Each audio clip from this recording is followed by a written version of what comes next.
right. Well, good evening, everybody. Welcome to another edition of the Cross and the Crescent, that show that has the best intro in all of, I would say, the YouTube channel. I haven't seen a better Woohoo! one out there.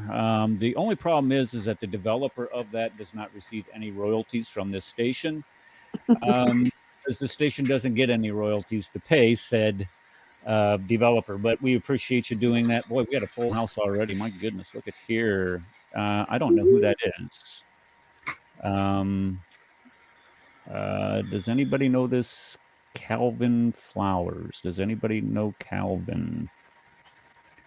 Yes, I don't. do. You know him. Okay, it's okay to bring him in then. Yes, I do. I invited him. Okay, so you're going to vouch for Great. him, DL. So if I get any bad behavior out of Calvin, DL's getting the boot. Good afternoon, Mr. Flowers. Welcome to the show. We appreciate you coming. Okay, so Calvin tonight, made his bones a few years ago. He dug a couple of holes for me. So, oh, he does. Oh, okay. Is he in the same? What's the word I'm looking for here? The same type of work that you're in? Is that what you're saying, or no? That was a question, DL. say it again. Is he in the same type of line of work as you, or? Yeah, if you want to switch well, the TV, switch it off. He's a Christian apologist. He's got a prison ministry. Oh, okay. A couple other things, I believe. All right. Well, thank you for coming tonight, Mr. Flowers. We appreciate that. Love the hair. Okay. Okay. Okay. Thank you. The only time that they turn on their on their camera is when they look better than me. So this is just a prime example of that. But I'm used to it. I'm used to it. Look at that. I think he even turns the light on. Look at that. Take that, Cavern. We got you. Okay, so tonight. You're a cute guy, Eric.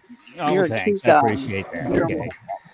All right. So tonight's topic is I feel like sometimes I feel like I'm beating a dead horse by doing this topic and bringing it up on the. I'm going to have to mute Calvin. I'm going to have to mute you and a couple other people because. Oops. Let's see. Calvin, can you mute your? Thank you. All right, because we get a lot of background noise.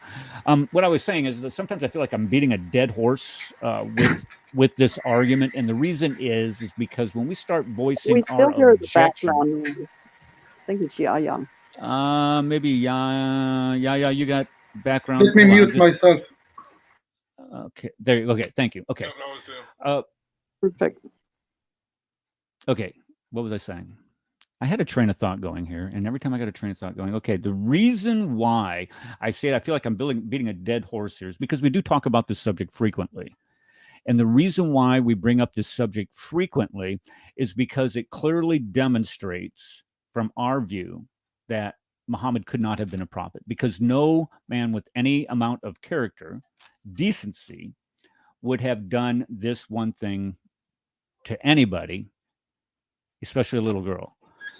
So what we're going to do tonight is Yahya and I are going to engage in a discussion. If any of you would like to participate in the discussion, I'm going to ask you kindly, nicely, to wait until the end of our discussion together, because what inevitably happens, and we have a full house already, what inevitably happens is that everybody starts going at each other, and so-and-so's talking over so-and-so, and the next thing you know, whoever we have on, like Yahya this evening, he's trying to answer 6 different questions from 6 different people, and it never works. So I would like Yahya and I to have this discussion, and then if anybody else wants to raise questions at the end, or if you have something that maybe you want to bring up during the show, just say, hey, I got something to say, and we'll try to incorporate it.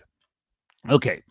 Now, what I had done today is I had created a slideshow. We got to make an announcement. Everybody, if you're watching on YouTube, Facebook, Twitter, whatever, don't forget to like, share, subscribe, hit the notification button, comment. It really helps the algorithms. Yeah, definitely make sure you comment, not just in live chat, but leave comments on the YouTube channel as well as in Facebook. Again, like, share. Yeah, if you don't, we're gonna hunt you down. Okay, and we know where you live. You freeloaders. Yeah, we have your IP.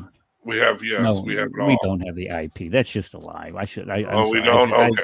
No, I shouldn't have said that. That's just that's just not even funny. Because I feel like somebody, that little Gina Brick up in Canada, that wants to dox everybody, and I never do that to anybody. Okay, so I put together this little slideshow today, and this is I want to run these rules for the discussion past Yahya. And Yahya, all you have to do is just nod your head, yes or no, whether you would agree to this.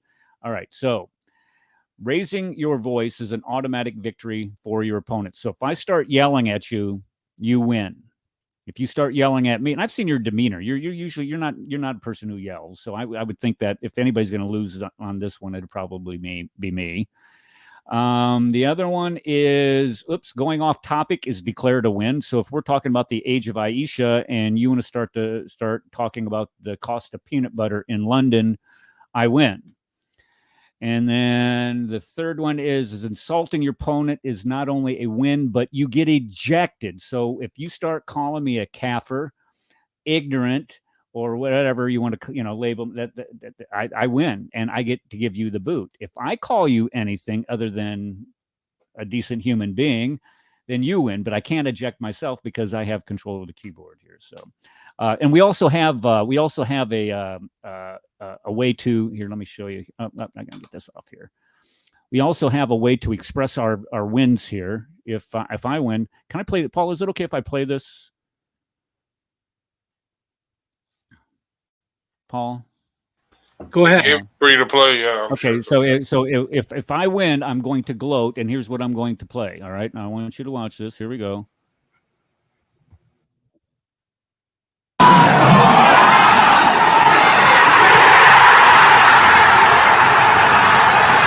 what I'm going to play. Okay, just so you know. And we're going to rub it in your face if I win, but I'm not. That's what happened when the Kyle Rittenhouse verdict came in, not guilty on all counts. Just to let you know, that's pretty much what happened. Just saying. What, in your house? Not guilty. Pretty much everywhere across the country. Kyle Rittenhouse. Yeah, well, we are all glad to see that. That is for all right. Okay, And may I? Yes, go ahead, can Johnny. you make me a mod since our beloved Imam closed my other account? Okay, do what now? I got to I'm make there. Can you make me a mod? Yeah, give me. Let I'm me in the jump chat. over there. Yeah. Okay, give me just a second. Nope. Aisha. Where did you go? Of course, I got to wait for everything to catch up on the chat. Where are you? I don't see you. I just texted. I'm here. 3, 2, 1, love. Okay, there we are. Okay. Thank you. Appreciate that. Pen, put, hide, add. There we go. All right. You should be good.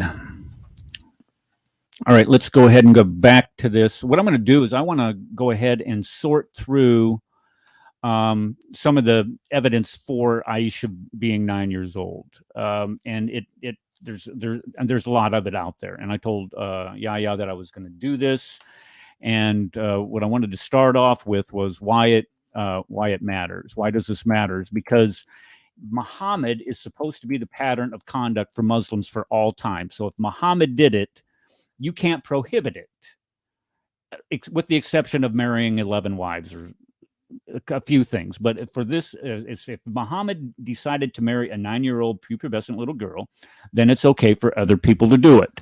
And what happens routinely is that throughout the entire world today, it's happening and it's causing permanent injury, not only physical, but also psychological, and in some cases resulting in the death of little girls. Now, the curious thing about all this is this was really never an issue prior to the 20th century. The first time that this was ever brought up publicly or in any type of written discourse, I believe, and I have it written down here someplace, I think it was like 1924. So less than 100 years ago, this was never an argument. but we're going to discuss why it has become an argument. It is right here. It's because people in the Muslim world were tired of being mocked for their prophet being called a pedophile, and saying, "Look, your prophet, look at he's 54 and he marries a girl who's 9. What is wrong with you people? And you think that this guy is a model of conduct?" So an apologetic had to be developed to rebuke this. So these rescuing devices, I'm not going to present them up until after Yahya presents a couple of his arguments. But what I want to do is I want to show you guys the reason why we believe Aisha was 9 years old. And it's not because some kafir developed this argument or wanted to go in and intentionally disparage the character of Muhammad. It is because of the Islamic sources themselves. The Islamic sources themselves, and the only sources that I'm going to be citing tonight are not Christian sources, they're Islamic sources. So I'm going to be citing Sahih Bukhari, I'm going to be citing Muslim, Abu Dawud, Sunan Nasi, Ibn Majah, Al-Tabari, the historian, and Ibn Ishaq, the biographer. Now, the first place we go to, of course, is to the Quran 65:4. The God of the universe provides a process for which men can marry prepubescent little girls and then turn around and divorce them. So if you look at 65:40, look what it says. It says that you can divorce these women, these girls, and you have to give them a waiting period. It's called the Iddah, I believe that's the Iddah. And it provides processes for women who menstruate, women who have entered menopause. But look what it also provides. And for those who have no courses, i.e., they are still immature. Now think about that just for a second. The God of the universe is providing a process, a procedure for a man who has married a prepubescent little girl, had intercourse with her, and then now wants to divorce her, and then she is going to have to live the remainder of her life divorced from this man. Yeah. Okay, so the tafsirs explaining this are very explicit. There is no ambiguity here, an argument between them. If you look at Ibn Kathir says the same thing. It is 3 months instead of 3 monthly cycles for those who menstruate, and then which is based on then the young who have not reached the years of menstruation. Ibn Abbas, same thing, because of young age, their waiting period is 3 months. You go to Al-Jalalain, those who have not yet menstruated because of their young age. Both cases apply, Al-Jalalain. Then you go to Maududi. Maududi says the same thing, and basically he's just backing up what the other commentators say. Then you go to the Hadith. What does the Hadith say? Aisha says that she was 6 years old and consummated the marriage when she was 9 years old. Again, in Bukhari, he consummated his marriage when she was 9 years old. And she remained him, listen, this is the important part. She remained with him for 9 years until his death. So how old would she be if she waited with him, or she remained with him for 9 years? She would be 18 years old. So you would expect, because of this, that there would be some other hadith that would corroborate that. Not necessarily the same way, but you would have intercorroboration within the hadith. Then you look at Sahih Bukhari again. It says that I used to play with dolls in the presence of the Prophet. Now, why was that a big deal? Because little girls who had not yet reached puberty were allowed to play with little dolls. She's in the presence of the Prophet, and her friends are over. He used to let her play with the dolls with them. She's prepubescent. Sahih Muslim says the same thing. She was 6 years old when she was married and then consummated. It came to his house when she was 9. And then 2 more from Sahih Muslim. She was 9 and her dolls, and he died, Muhammad died when she was 18.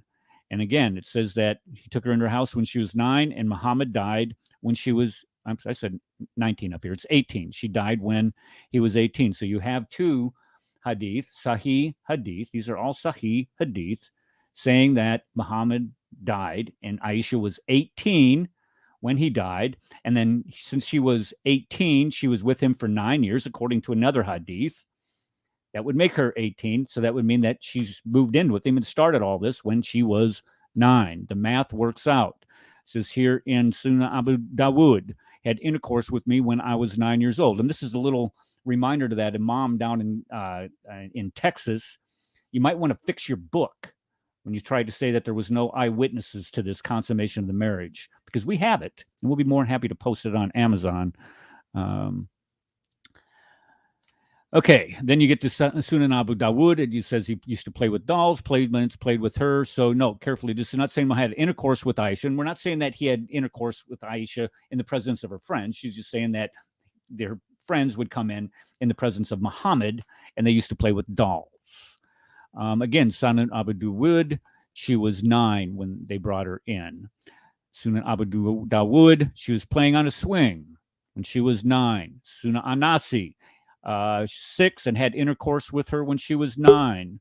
Had intercourse with me when I was 9. Accompanied him for 9 years. I was 9. Look at this one. I was 9, and I accompanied him for 9 years. So all of these are making sense. They're all lining up perfectly. Whoopsie, sorry. And she was 9 and died when she was 18. So that makes sense. 9 when they got married, stayed with him 9 years, going to be 9 years old or 18 years old. Married me when I was 6, had intercourse with me when I was 9, and I was playing with dolls. Now look at this one. 9 years of mortal sickness. Aisha was 18, the age when the Holy Prophet died, passed away. She remained a widow for 48 years. And note, she had 9 years of married life with Muhammad. And since he died when she was 18, she was 9 years old when she started her married life with Muhammad. That is an important part to understand. When you look at the hadith, they all line up, pointing to the fact, Sahih hadith, I might add, that Muhammad married her when he was 53, 54. We're not certain on his age, but give or take a year.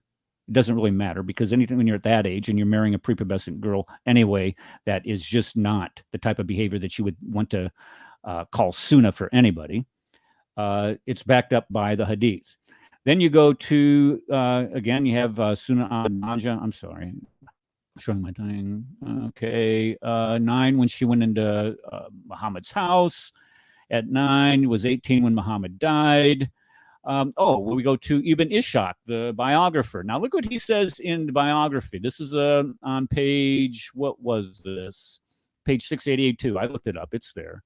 It says, the apostle died in my bosom during my turn. I had wronged none in regard to him. It was due to my ignorance and what? Extreme youth.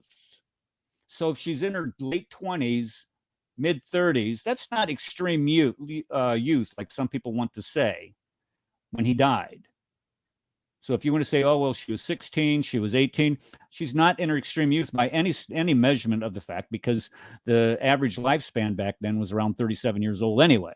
So you can't make that argument. You could, but it doesn't hold any water. And then, of course, Al-Tabari says, this is the historian, the messenger of God married me when I was 7. My marriage was consummated when I was 9. He married me when I was a virgin. So you have all of these convergence of all these Islamic Tabari, Ibn Ishaq, his biographer for Muhammad, all saying she was 9. Yahya is going to tell us how we're wrong. So the mic is yours, Yahya. Go on ahead.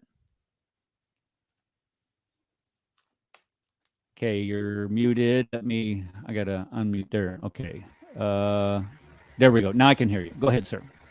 Peace be upon all of you, and thank you very much. My name is Yahya. I have a small channel called Islam Defender Yahya. Usually I go to speaker corners and engage a little bit with the Christian, and including we talk about this subject and other subject and this subject. And I am one of the people who actually reject the idea that the Prophet, peace upon him, had married a 9 or 6 years old, because as a woman she's not a woman, she's a minor, and is not fit for the prophet of 54 years old to marry a minor, and I believe this is abuse, and she's a child. This is not logical, and actually married is between two adults according to the Quran, and we can see that she is not, for example, an orphan because she have her family. Her father is the best friend of Prophet Muhammad, and a prophet would not offend his best friend and take his daughter as a wife. And the prophet is not short of women because the prophet, peace upon him, we all know that when he was, even before he was prophet at the age of 25, he has married our mother Khadija, and she was 15 years older than him. Then he didn't marry during her lifetime till after she passed away. Then because of the circumstances when he reached 40 and he received the revelation, after that that he started to get married, and he had many women for lot of reason. One of the reasons that he bring people with relation and kingship between him and other. There was some women who her husband were get killed, and according to Islam, divorcee woman or the woman who is a widow, she's not supposed to be by herself, because especially if there is a children. So the prophet like some kind of he included them and his family to look after the wife who lost their husband and the orphan, and so on. I would like to start now. If the prophet, peace upon him, has married a 96 years old or 9 years old, straight away, directly, we can see that he contradict the Quran criteria itself of marriage. And why I say that, we go to Surah An-Nisa, chapter 4, verse number 6, where Quran say, test the orphan until they reach marriageable age. And if you perceive in them sound judgment, maturity of mind, proper understanding, then hand over for them all their belonging, all their property, or their money. Obviously, a 6 years old or 9 years old or even 12 years old, she's not in a league of 54 years old, or even a man of 30 years old, because she's not going to be sound in judgment and responsibility. And as I mentioned, the Quran is the marriage is a contract between two adults, where there is family of each of them. They should be people with the bride and people with the groom, and related family member, and they have to have dowry agreed by both party, and they should observe the law of God. There should be two witnesses over a contract written between the two parties, and officially it should be signed, and it will be accepted by both party, family, and bride and groom. And the marriage, it should be announced in public. It should not be in private. And we know that Abu Bakr and her mother were alive, and he married her. You mentioned chapter 65, verse number 4, where the verse it talk about three category of women and not minor or children, because even the chapter of women, the one I already mentioned, chapter 4, verse number 6, Allah subhanahu wa ta'ala talking about women, not about minor. And Surah Al-Talaq, the chapter of divorce, 65, verse number 4, where Allah subhanahu wa ta'ala laid down his law and mentioned three category, the despair of menstruation, that her idda, 3 months, and the women who not menstruated yet, they have their idda 3 months. And the third category is the women who are pregnant. They have to give birth to what they have in their belly, and later on, if they decide to divorce, they can do, it's up to them. Regarding the second part, which not menstruated yet, and Allah subhanahu wa ta'ala prescribed 3 months, there is we need to take in consideration that there is some women, they have some hormonal problem or ovaries problem, and sometimes they don't menstruate. It means that they might be pregnant somehow, and they have to wait. Regarding this, Hold on. Can I ask you a question about that? Can I ask you a please question do, about that? please do. Okay, Please do. so and I agree that there probably are women out there that are like that. They do not menstruate, or they have problems menstruating, or they menstruate late, they develop late. The main problems that I see, because one thing that Christians are always told, or not Islamophobes, that's people who question this. Okay, the people who question this are always told, well, girls in reach puberty faster than other people, which isn't true. There's no anthropological evidence for that, but let's pretend that there is. That would throw that out the window. But more importantly, and this is the more important thing, those commentators on the text, Al-Jalalain, Ibn Kathir, Ibn Abbas, all say it's because they're too young to menstruate. It doesn't say anything about having some type of ailment or some type of medical condition where they can't. It says they are too young. Fair enough. Fair enough. As long as they are saying they are too young, but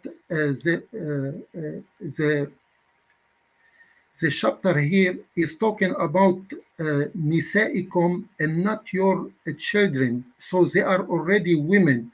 And as I said, I'm going to give you another chapter of the Quran which talk about confirm that marriage is between adult and not an adult and a minor, because a minor, actually 6 years old or 9 years old, she is not fit, not physically, not ready for sexual intercourse.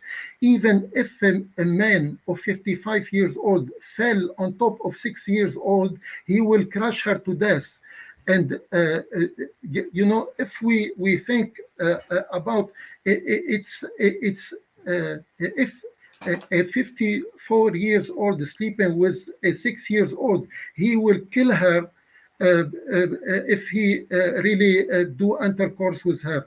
So it's not logical and it's not appropriate between two. Besides, the Prophet, peace upon him, he had 3 or 4 daughters. He have Fatma, he have Kulthum, he have Ruqayya, and he have gone out of my mind. So he have 4 children. The chapter I would like to mention, Surah Al-Rum, chapter 30, verse 21. Chapter 30, verse 21. Allah say, and from among His signs that He create for you from among yourself wives, you will find tranquility and mercy and kindness with them.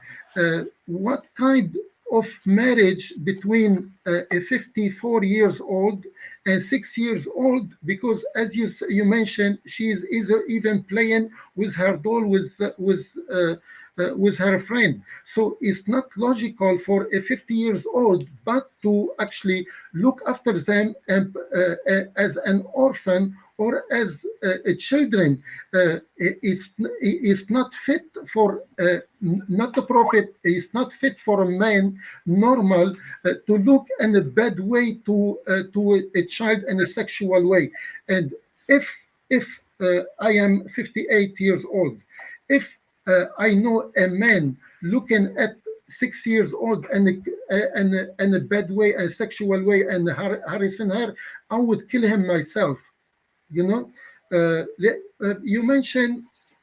And You you know, mentioned that we've discussed this before. I believe you've been on the show before where we discussed this, where we were both equally repulsed by the idea of a man that age yes. crawling on top of a 9-year-old little girl, a prepubescent Okay. 9-year-old little girl.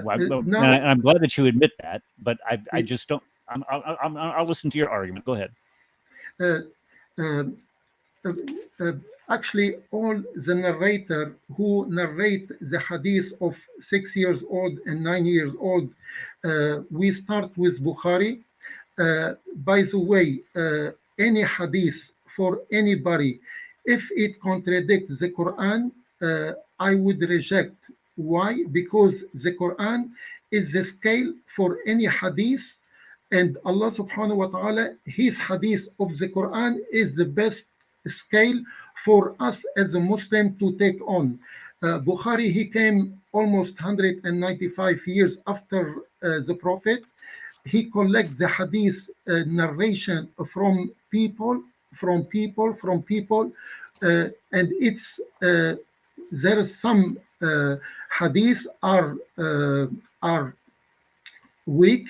Some of them are not authentic, even if it's included in the book of authentic hadith, and it is contradicting the Holy Quran. We should reject it because Allah Subhanahu wa Taala have given us the intellect to differentiate between what is acceptable and what it's not. Okay, well, I was going to say all of those hadiths that in the slideshow are rated Sahih. Let me come to those hadiths, because I find some Bukhari hadith about the same subject and it's contradictory for the same narrator. So how can I accept the same narrator and with two contradicting hadiths for the same narrator? I'm going to give you some. Let me just address that. Can I just address that real quick? That piece right there. And I agree that there are. You probably can show that there are hadiths that are contained within Bukhari that are rated as Sahih, or not, that contradict something else. But these hadiths that I cited, saying that Aisha narrating this, and Aisha and other people are saying Aisha, and Aisha said this, are all categorized as Sahih, and that's the point that I'm trying to make. Okay, go ahead. Okay, let me give you a remark on this point itself. Okay. At the time of the Prophet, before he became Prophet, the day of Jahiliyyah, the Arab used to feel ashamed to have children, girls, and they used to bury them alive. I'm aware of this. I'm aware of this supposed notion. This is one.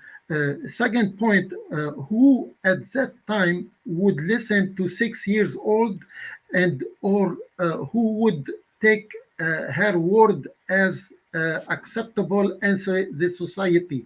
Third, the Bukhari, he never met Aisha, that she narrates that she was 6 or 9 years old. This is something. Well, he lived 200 years after.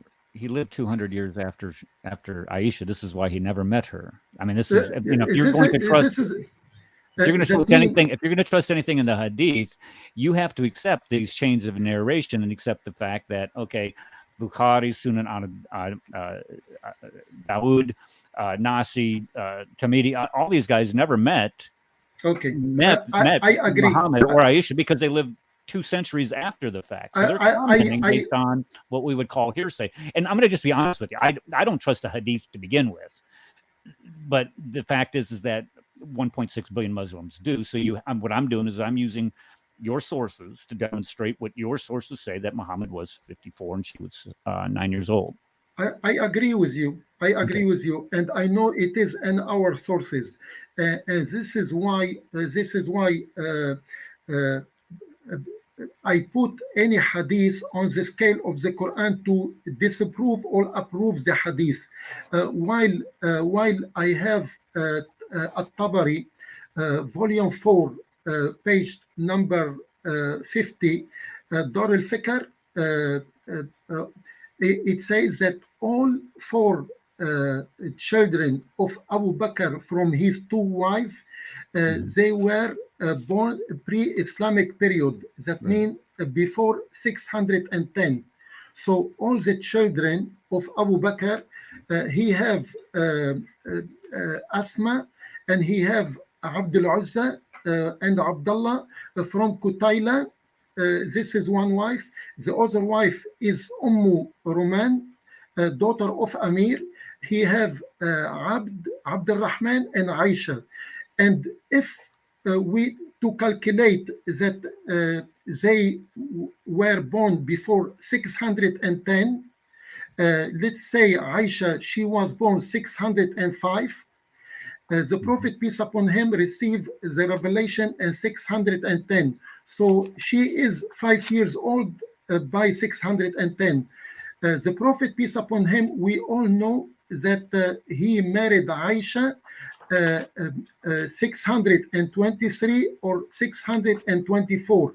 If she were born 605 till 610, this is 5 years. 610 to 623, this is 13 years. If we add this together, her age is either 18 years old or 19 years old. Okay. Can I say something about that? Please do. Let me address that. Okay. Number one, Tabari also in 5 different places of his history of Islam says that Aisha was 9 years old when she married Muhammad. He also says this. So all of these, Tabari says this. This isn't just. I mean, Tabari says that she was 9 when she was married to Muhammad. This is in Tabari. So this is the same source that you're using to demonstrate that the ages of these other girls is not consistent with the standard timeline, and you're doing all this math here. Who's to say that those dates ain't wrong, are right, and they're not wrong? When you have the Hadith collection that clearly demonstrates what she had said at the time, and on top of that, Tabari lived 200 years after Muhammad lived. So you're depending on a historian using Hadith collection and other sources to compile this, and then you're pointing this one little thing here that he says, well, if you do this math and you go backwards, then it doesn't come out, and that's fine. I get that, but he also says in his same histories that she was 9. So let's take somebody else then. Okay. And let's say Tabari, he have 2 contradictory hadiths. One, it say 9. And the one I just mentioned, that all the daughter and sons of Abu Bakr, they were born before pre-Islamic 610. Let's take the Asqalani, volume 4, page 377, Maktabat Riyad al-Hadith, issue. What's the guy's name? What's the name of the person? I didn't.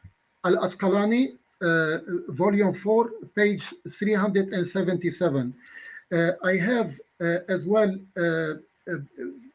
confirmation in Ibn Kathir and Ibn Hajar, the book Al-Bidayah wa Nihaya, the beginning at the end, page 654, volume 8 as well, page 372. And I have as well for hadith about it, that Ahmad bin Hanbal, volume 6, page 210, and Kitab al-Maghazi, the women, Kitab al-Maghazi. Okay, look, okay, you're citing several different sources here. Where are your sources getting their information, and when did these people live? Because these people just might, it's like a garbage in, garbage out type sourcing. These people might be drawing on al-Tabari or Tabari here, which we clearly showed that he's has some conflict or contradiction within his histories. So are they drawing off of Tabari, or are they who are they getting their information from? That's why I'm trying to give you the sources and the pages and the volume, because this is my sources around, and I will speak of it in a minute. What I'm saying is, I would like to mention one very important point, that Aisha, she was engaged to Zubair bin Mut'im before she married the Prophet. If she is 6 years old and she were when she married the Prophet, so at what age she was engaged to Zubair bin Mut'im to get married, and the marriage was cancelled because Abu Bakr embraced Islam, and Mut'im, the father of Zubair, he canceled the marriage, and Abu Bakr was planning, actually he did migration, and he returned back to from Mecca. Then he went with the Prophet to Medina, the migration. Okay, can I let me address that? Yes, how old was she when she was betrothed to whoever this guy was? And I looked because I knew this was going to be one of the arguments. Jubair bin Mut'im, his name is Jubair bin Mut'im. It's impossible that she was, when she was 2 years old or 3 years old or 5 years old, this is true. to marry, to be engaged. I looked this up. A lot of times in Arabia at this time, girls that were in the cradle would be betrothed to marriage. Okay. So she could, as soon as Aisha's born, she could be betrothed to, so and so. And there are even cases, I didn't know this, but there's even cases where girls that hadn't even been born yet were saying, "Look, I'll give you my next daughter if X, Y, and Z." So this, and it's to you and I, you want to hit somebody in the forehead, for doing something like that, and I get that, but this was the cold hard fact of the culture at that time. Let me agree with you. In this case, it's acceptable as their society, according to this, that a 6 years old is already ready to get married, because as long as she was engaged, and as soon as her father embraced Islam, the father of her fiancé canceled the marriage, and then the prophet married her. According to this,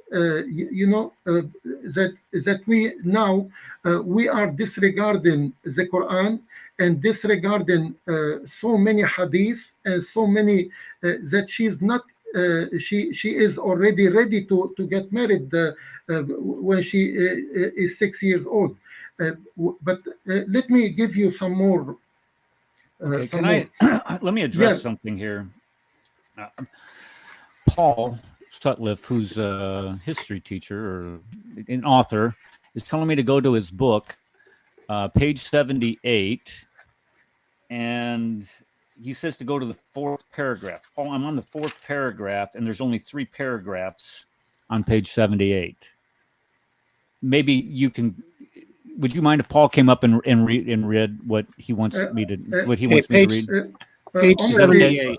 Honestly, I'm not able now to check anything because I would like to concentrate on what I have.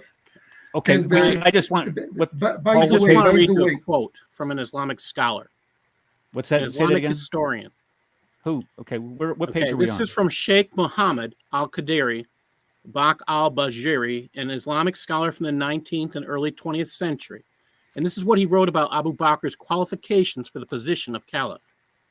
When Allah permitted his prophet to undertake the emigration to Medina, Abu Bakr had the honor of accompanying him, as the statement of Allah says, quote, "And he said to his companion, 'Do not grieve. Surely Allah is with us.'" Surah At-Tawbah 940. The messenger of Allah married his daughter Aisha when she was 7 years old and consummated when she was 9 years old. Abu Bakr joined the messenger of Allah in all the battles and carried his supreme flag and the last of them, the expedition to Tabuk. The messenger of Allah also appointed him as the leader of the Muslims for Hajj in the 9th year of emigration. When the messenger of Allah passed away, he ordered Abu Bakr to lead the people in prayer. This was the greatest indication of his eligibility for the caliphate after him. So this historian, this Islamic historian, includes Abu Bakr's giving of his, he says 7-year-old, but I challenge that because lunar years are shorter than solar years. Okay, Paul, let me just say one thing here, Paul. It's on page 75. What I Not understand, 78. do you think the idea behind it is like Abu Bakr, he's like bribing the Prophet to marry his daughter so he can be the second Khalifa? Or the Prophet actually promised him that he is going to be his Khalifa, and that's why he allowed him to even marry his minor daughter? I don't think that's the case at all. What's the case then? Why would Abu Bakr allow Muhammad to marry his daughter? Yeah. Is that what you're asking? I have no idea why Abu Bakr would allow Muhammad to do such a thing to his child. Abu Bakr, number one, when we look at the character of Abu Bakr, we're not talking about the character of somebody that would be what you would have as a model of fatherhood. Fair enough. Okay, we'll just agree on that he really wasn't a nice guy to begin with. But I wouldn't say he was a very good daddy. If I could really quickly chime in here. Okay, we have multiple cases. Actually, right now, there's a CNN producer. Okay, you know CNN, the news network? There's a producer where he paid women to have sex with their daughters. Okay? That is actually, he was just arrested. He's going to court. Yeah, so you see what I'm saying? So just because a parent, there are many examples of that, where a mother, a child, there's right now a case in Afghanistan. I mean, that's the perverted part. But there's a case in Afghanistan. Pull up that picture I showed you. Actually, it's the picture on the screen grab, where a little 9-year-old girl is now being handed over to a 54-year-old man. Okay? This is real. This is happening now. So just because a parent does something, that just means they're a bad parent. I'm sorry. Let me rephrase that. Just because a bad parent does a bad thing, it just means they're a bad parent. Okay, so you can't appeal to that. I mean, seriously, there are all kinds of various reasons why people do stupid stuff and horrible things. But you can't sit there and say because the parent did it, that makes it okay. I'm sorry. That is just not a legitimate argument. But I'm sorry to interject. But okay. Thanks, Rad. I never say it's okay.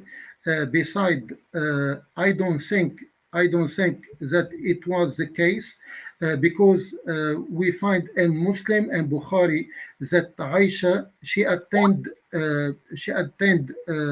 the battle of Uhud, where she used to help the injured and carrying the skins water for the believer who were injured. And the Prophet he did not allow any young children because there's blood and there's people are with injury from sword and this kind of stuff, but she was there. And if she was under the age of 10, the Prophet would not allow her present as he didn't allow anybody else. But that means she was over 15 years old because we are talking about Battle of Uhud around 624-25. she must be adult enough. Besides, I would like to mention something. The Prophet married her, and she teach the Sahaba, the companion of the Prophet, including all the women, and she narrated more than 2,000 hadiths. Can you find me one person in the whole universe, she 6 years old or 9 years old, would narrate over 2,000 hadiths about the Prophet, and she is just like a minor? This is beyond logic.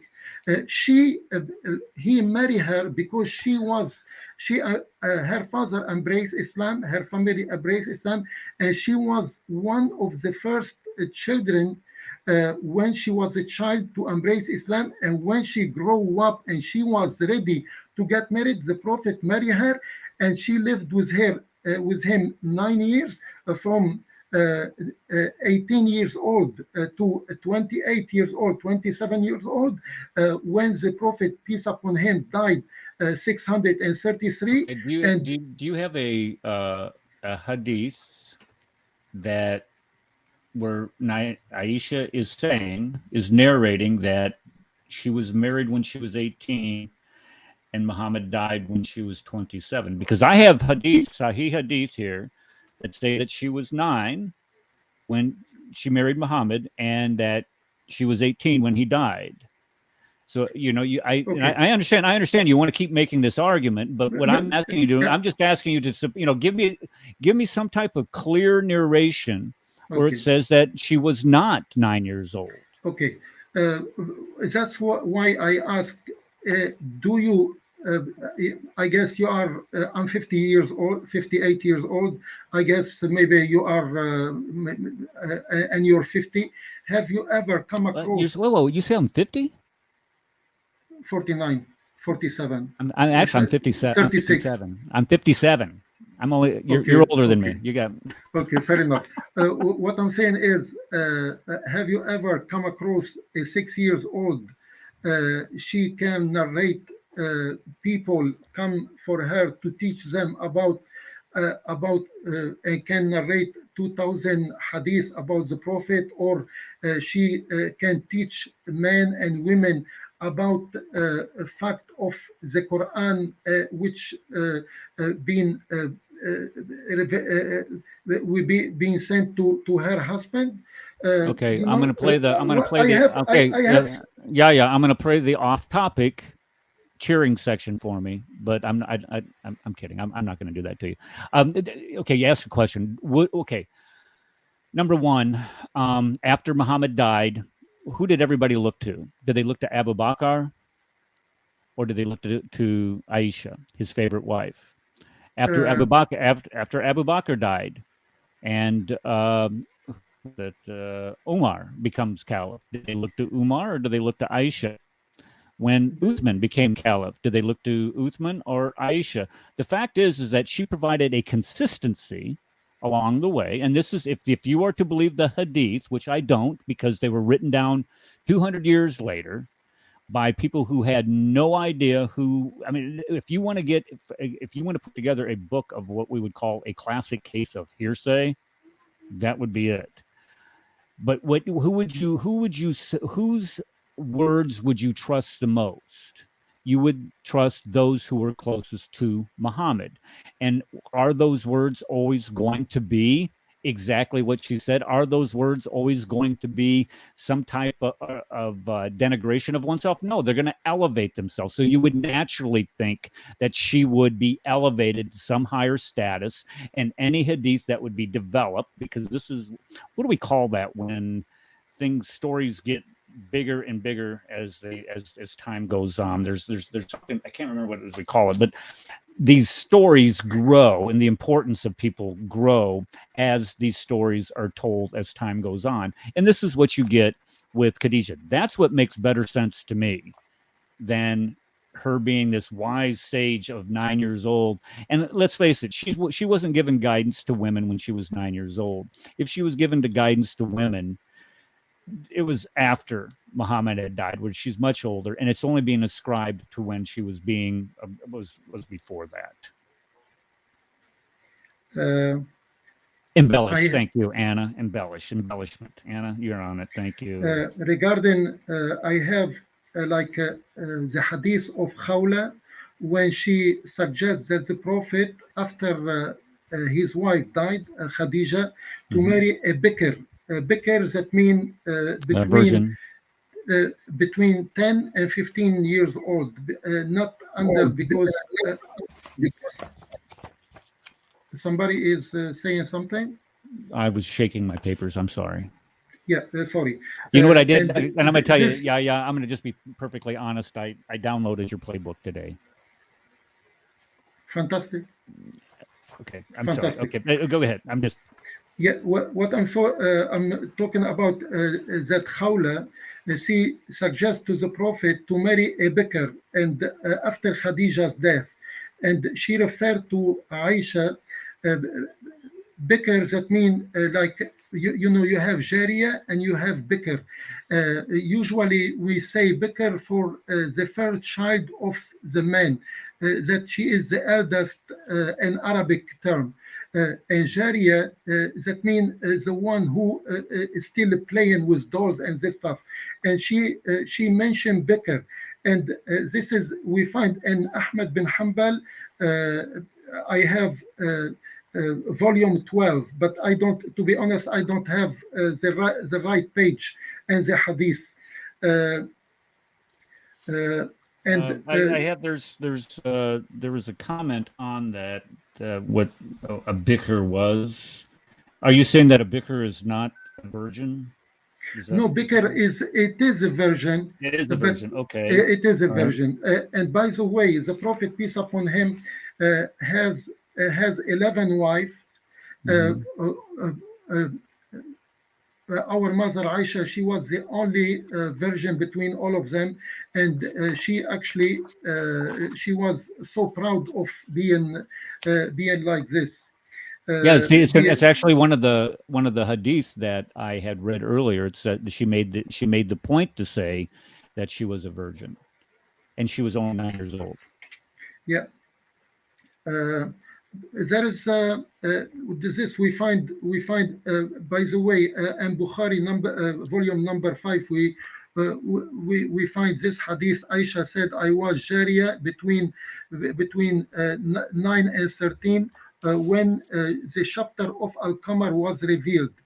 Chapter of Al-Qamar was revealed 9 years before migration. That means around 613, 614. Which about, chapter is that? Is that chapter 54? Surah Al-Qamar.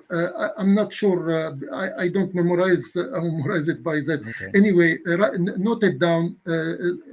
Chapter Al-Qamar, Surah Al-Qamar. And later on we can What's check. the English word for that?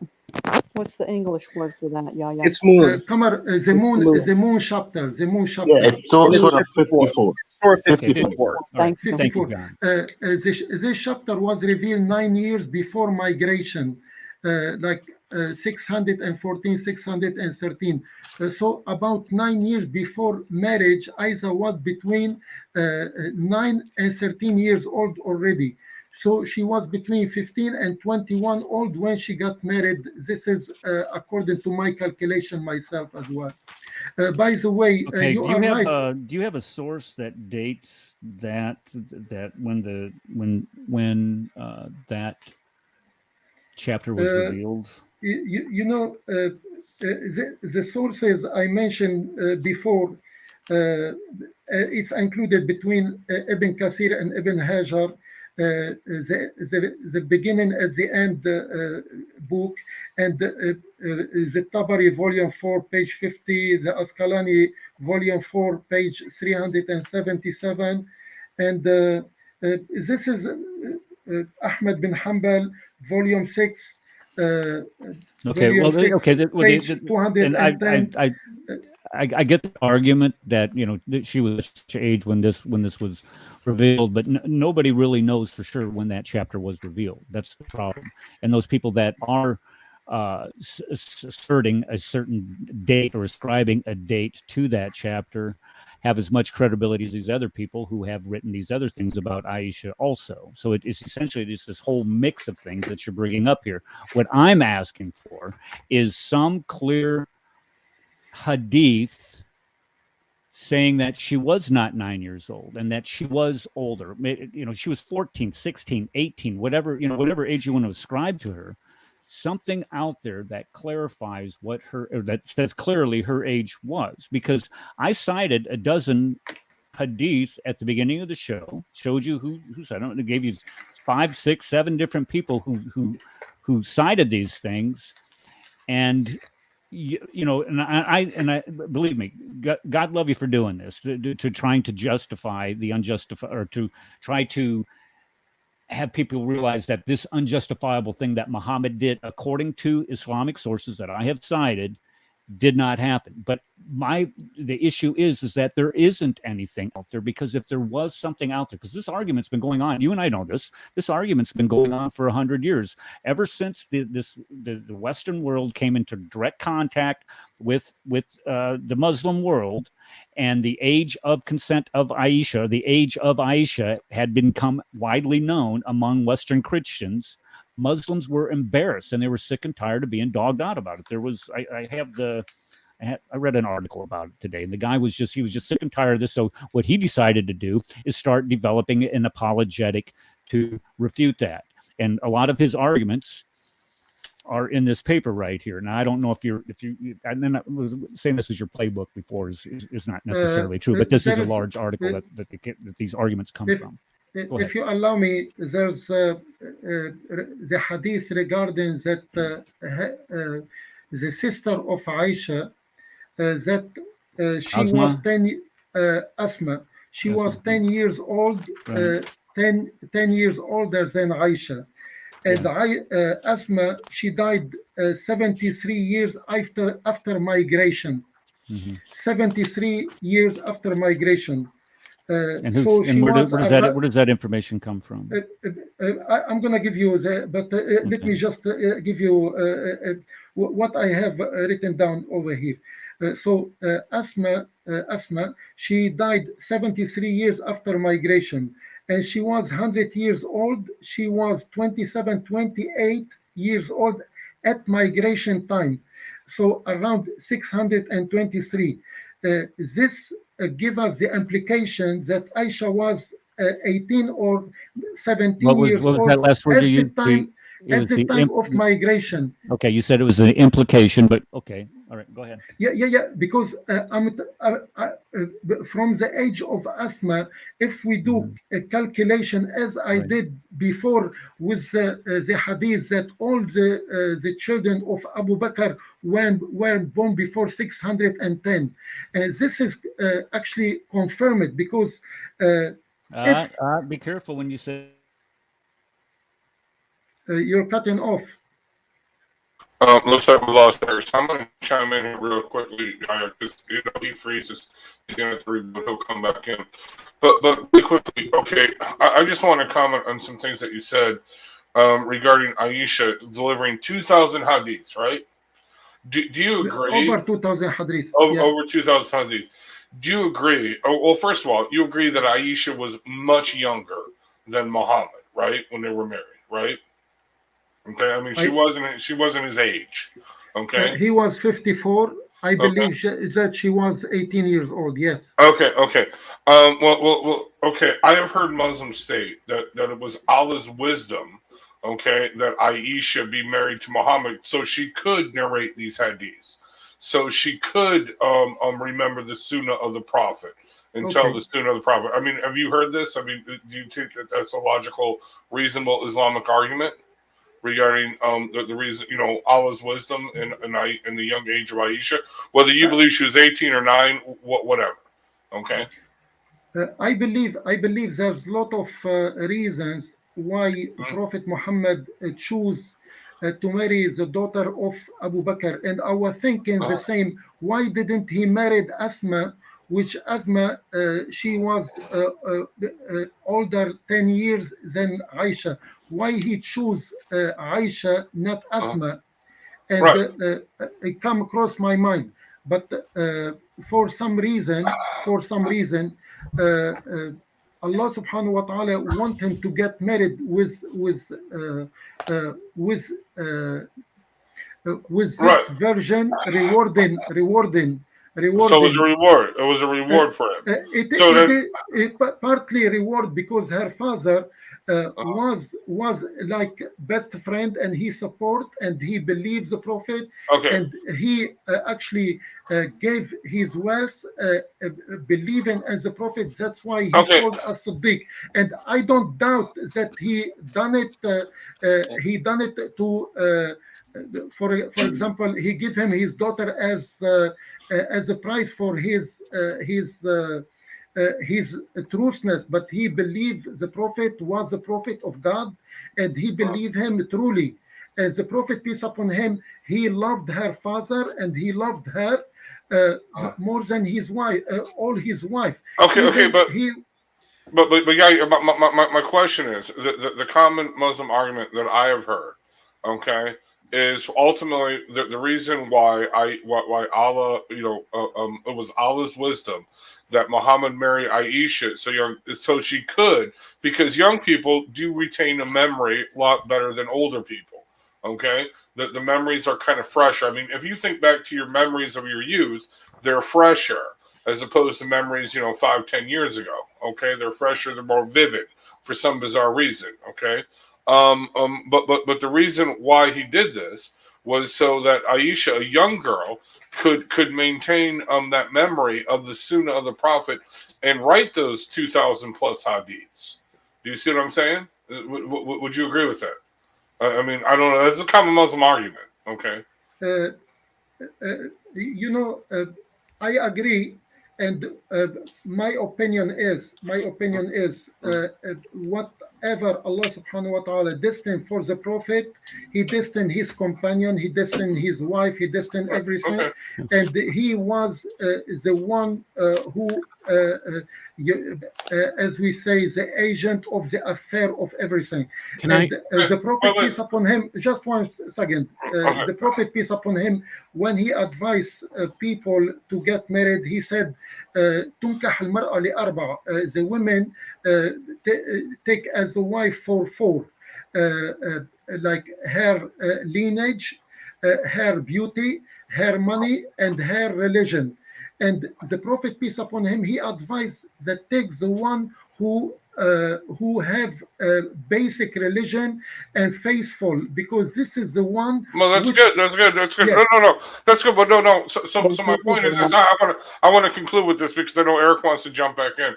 I want to conclude with this. So why do you reject all the hadiths where Aisha herself says in her own words she was married at 6? Marriage does not mean consummation, and that the marriage was consummated when she was Okay. 9 years old. Why do you reject this from Aisha's own words? That's what I want to know. I don't It's a, understand. it's, And do you have any other hadiths? And do you have any other hadiths where Aisha, of the 2,000 hadiths, 2,000 plus hadiths, where she said no, she wasn't 9, or she said she was a different age? That's what I'm asking. okay. What I'm saying is, at the time of Al-Jahiliyyah, before Islam, as I mentioned, even Umar bin Khattab, as Hadith says, that he buried his own daughter, and she was even playing with his beard, and he buried her before he embraced Islam. And lot of them does the same. What We've I'm saying addressed is, that. at that time, the Arab used to bury their daughter when they reach the age of 6, 7, 8, before they become an adult. Lovely But people. I don't accept that the prophet of 54 years old to marry a 6 years old or 9 years old, because it's not fit But no, for she her said, religious. he said. I No, don't no, no, believe. no, no. Wait, hold on. You Who brought the who pre-Islamic. narrate? Wait. Hold Who would on. listen? Hold I don't. on. Wait, stop. Hold on. You brought up for some reason that the pre-Islamic practice of burying the daughters alive, and that is repulsive. That is completely horrendous. To say that, well, they would bury him alive at 6 years old. So why would Muhammad marry her at 6 years old? I would say that's a perfect argument for Muhammad marrying at 6 years old. So therefore, he would save her from being buried. And but again, you have not stated my question. Any hadith that from Aisha that says she says it over and over again. I'm sorry. We got the imam from Texas saying no one was there during the consummation. Well, I think Aisha was there during the consummation, and she said she was 9 years old multiple times over and over again. Okay, I'm sorry, not imam, former defrocked imam. He was thrown out of the imamship. I don't know what happened. Okay, I want to play a video if you don't mind. What I believe, no one would take the word of 6 years old or 9 years old and learn from it. But as a woman, wait a second. No, wait a second. Okay, hold on. 14 centuries later, so quiet. Okay, okay. Didn't you just say that everybody was listening to Aisha when she was 6 years old, not 10 minutes ago? I don't think she was 6 years old when she was teaching the Sahaba and the companion, because no one, she's too young to lecture about the Prophet's life and about his behavior at home and outside at this age. And let's take the other why is the Prophet, peace upon him, let's say that she is 6 or 9 years old. Why then the Prophet, if he have lust for children, why didn't he marry and have 2, 3 another little girls like kindergarten, and he can sleep with each one every day? That's a great question. There's an answer for that. Against logic, Okay, well, there's an answer for that. That people around him realized what he had done, and probably told him, "Don't you dare do that again, or we're not going to follow you anywhere." No. Let me just say before we go off on this shtick about saying, well, people, got married a lot earlier at this time. They did. This is true, but they generally married people their same age. They did not marry somebody that could have been their grandfather. They just didn't do that. All of the contemporaneous scholars, all is a bad word. The overwhelming majority of even contemporary scholarship says that, you need to get over this idea that she was 9 and he was 54. Who is this guy? This is Yasser Qadi. This is one of the leading Islamic scholars in the United States. And here's what he had to say about Aisha and how Muslims should react to her age of being 9 years old when Muhammad consummated the marriage with them. Let me go ahead and play this. I'm going to mute myself. So think about it and be a little bit more mature, a little bit more anthropological, a little bit more historical. There's absolutely nothing wrong. And all Muslims, don't apologize for the truth and don't distort the truth. There are Muslims that try to deny this. Oh, he didn't marry Aisha as a young girl. Ya akhi, look, that's not the way forward. We don't lie for the sake of our religion. Astaghfirullah. We have the truth. We're not going to cover up the truth if people find it embarrassing. This is the reality. Deal with it. Our Prophet ﷺ married a young girl, and it was fine for the time. I am not saying we need to resurrect this age in our time, because times have changed. And there's no problem in our time. My own Sheikh Ibn Uthaymeen, he was of the opinion that we should have a minimal age of marriage, 15, 16, whatever the call. He didn't specify an age, but he said, yes, we should have a minimal age that society now is used to and accustomed to. That's not a problem. Okay. Let me comment. Now, this is a scholar. Okay, well, I'm going to bring up something else, but yeah, go ahead. Yeah, why bring this other thing up? Go ahead. You heard what he said. He said we cannot do as the Prophet does. Any action the Prophet does, it's allowed for all the Muslim to do, and the Prophet actually would not sleep with 6 years old or 9 years old, because it's against humanity. It's abusive. and he is wrong, and I disagree with all those people who just accepting just because they read hadith that she's 6 or 9 because it contradicts the Quran Well, no, criteria it does of not. No, marriage. it does not. It, I would disagree. I would disagree because if it Can I- did, it would say that the Quran would specifically say that. But the Quran says in 65:4, and we went over it at the beginning of the show, that you can marry and then divorce prepubescent girls who have menstruated. It's very explicit. To try to deny, I don't know how you can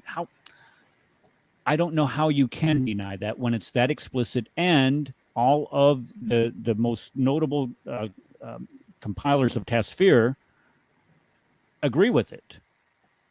So, go ahead. may I say? Yeah, go ahead. When I read the chapter of Nisa, the women chapter and chapter of Talaq, they are not talking about minors and marriages. They are talking But about women. 65:4 is 65:4 is though. I don't believe so, and I don't force anyone.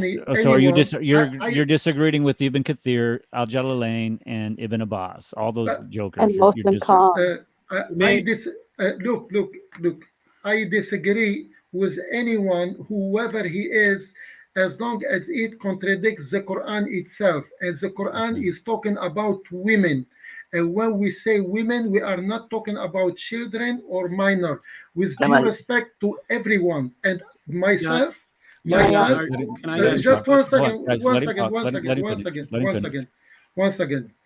As God give us, each of us, an intellect to differentiate between what's logical and what is be accepted, and what is reasonable, or what is right and what is wrong. I find it 1,000,000% wrong that she was 6 or 9 years old, period. Okay, John Isaac, I believe you were coming up on mic. You had something to say. Am I right about that? Yeah. Or no? I just would like to speak about word an-nisa. Nisa in Arabic means female at any age. The translation to woman, it's not accurate translation in English. This is not my words. It's the dictionary, the Arabic dictionary. I put now, if you'd like, Eric, to share it, it's okay. It shows that Nisa in Arabic, in Quran, means girls. Also means women. Or another word, it means female at any age, from day one day till 100 years, whatever. Okay, then please don't say that Nisa, it speaks to women. We return back to the original language in Arabic, and Nisa means females at any age. Thank you. This is the point I'd like to share. I'll put the link for the Arabic dictionary in the chat. All right, my dear, An-Nisa, it means women, adulthood, and doesn't mean children, because children, you can say, excuse me, when it's under 13 or 12 years old, we call it tufla, we call it jariya, we call it Wait a second. I think I got something about that. Can you say, please? Yeah, I'd like to tell me. Show me a word tifla in Quran. Just like this, I'm not going to be able to. Not found. You claim something not in the Quran. Show me word tifla in the Quran. Okay, show me the word jariya or the word 6 years old in the Quran. You know. You claimed that. Why? This is why I give you that the author of Quran. This is why Okay, continue. This is why I said in chapter Nisa, وَابْتَلُوا الْيَتَامَ حَتَّى إِذَا بَلَغُوا النِّكَاحَ, and test the orphan until they reach the marriageable age. So there is a marriageable age about when a child become the transaction from childhood into adulthood and maturity of body and mind. Okay. You cannot. Can you finish? when you finish, tell me. Can This I finish? verse I finish. is for males only, not females. If you go to Tafsir Ibn Kathir, Surah 6, Surah 4, verse 6, I'll show it to you. I'll put here. I have it, John. No, John, that's okay. I got Ibn Kathir. Yeah, it says, 65:4. Did you just say? a Did you second, say? just a second, Eric, please. There is no orphan after the age of puberty or vowing to be silent. Sorry. Yeah, Abtilul Yatama. The age of puberty, according to Ibn Mujahid, or to Mujahid, the age of puberty, according to the majority of scholars, comes when the child has a wet dream. Who has a wet dream? Male or female? Fair enough. Fair enough. I didn't dispute that. I know when. Then you can't use it for they have female. wet dream. Hold on one second. Hold on one second.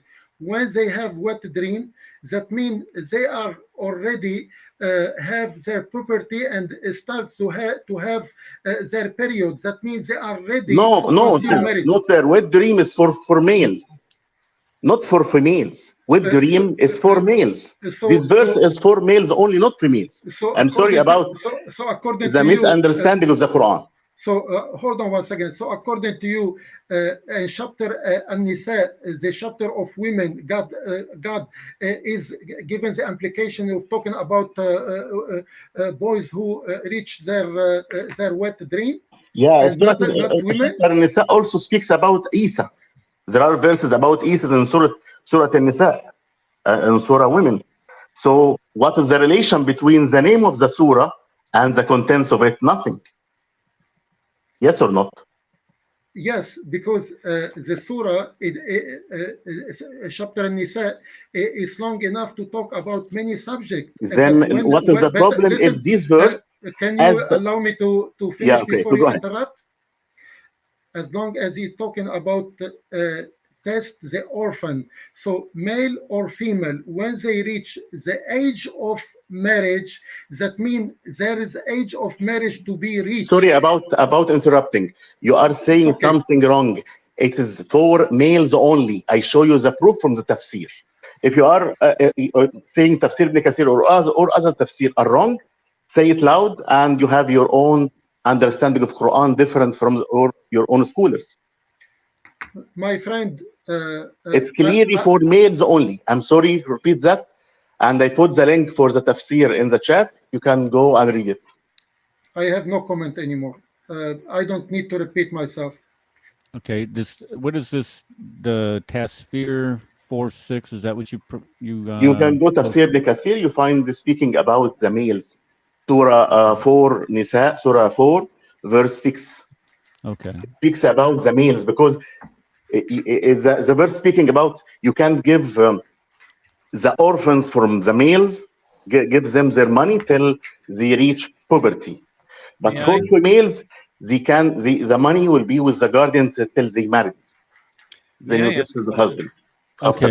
All right. So I'm going to go to the a little bit of questioning and answering here in just a minute, but I wanted to give Yahya the chance if he wanted to make any type of concluding statement or something that we just absolutely need to I'd like to add something at the end because I forgot to say. I'll bring it back up. For the hadith or books or it's called in Arabic khabar. The khabar or hadith coming from Kitab al-Maghazi for Ibn Hajar al-Asqalani or Kitab al-Bidayah wal-Nihaya for Ibn Kathir. This is a story about like Aisha was growing up when she was before marriage. These all fake hadith or weak hadith. Go to all these books are full of. Go to the Sanad, you find a lot of ilal, a lot of problems in the Sanad. Some of them were like liars or liars at higher age, like Hisham ibn Urwa, and these hadiths coming from him. Then you can't depend your belief on weak hadith. These books were well known by full of Israeliyat with hadith, and if you bring me the hadith, I can show you the problem in them. If you give me the sanad of hadith, I can show you directly which one was the problem. Thank you. Okay. If you want to now, this one that you posted in the private chat, is that what you wanted me? Did you want me to show that at some point in time, or that's just that Yeah, was just this is my own the information? word of nisa means girls in Quran. You can show it. I posted 2 links.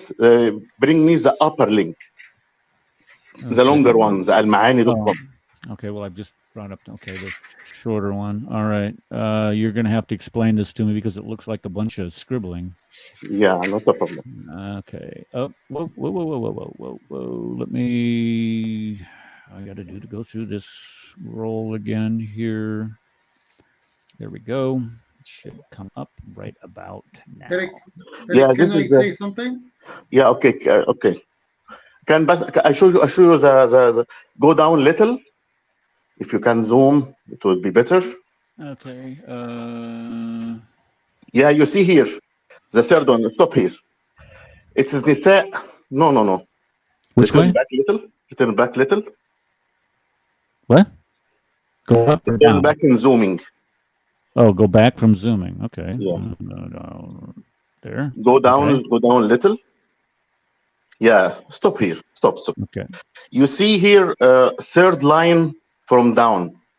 If you go 1, 2, 3, yeah. Nisa, it's written in Arabic, and Nisa in Quran. It's in Arabic. Anyone can read Arabic. You'll see it. Nisa Quran, and on the left, girls. Then Nisa in Quran mean girls and mean women at any age, females in general. This is what I say. Okay. I don't think Yahya is going to comment on that. Okay. But I appreciate. Thank you, John. You're always the one you show over it. There is Nisa as well. Over it, there is one about women. Yeah. I agree. It's female. Two line. Yeah. It's female, not adult women. General. So, in Quran, Nisa means female at any age. This is what I think. Okay. Let's stay in chapter 4, verse number 3. And if وإن خفتم ألا تقسطوا في اليتامى فانكحوا ما طاب لكم من النساء مثنى وثلاث ورباع. He's talking about nisa. That means the Quran is telling you marry as much as you like, 2, 3, 4 girls like underage, under 10. This is what do you think it is? At any age, from 1 year, I can give you scholars from Al Azhar, from my country, Egypt. Let me continue. They can marry women, a child before puberty at age 3 years old till the maximum is open, and there is no problem. And the only thing, it should accept sexual intercourse. That's it. I can give you a lot of scholars saying that, no problem. So would this scholar who say that allow anyone to marry his daughter of 1 year you can ask him. It is not 1 or 2 years old, because I guess it would be fantastic, especially if you have 5, 6 girls at the age of 1, 2, 3, 4, 5. He can marry them and get their dowry, and he will live. You said he is from Al Azhar. Tell me his name. Maybe I can contact him. Abdullah Rushdi. Abdullah Rushdi. He's not an actor. It is not what? An actor. I don't know. His name is Abdullah Rushdi. You can Google it in YouTube. Abdullah Rushdi debate with Islam Bahiri. Honestly, I don't waste my time on people. I like that. We already.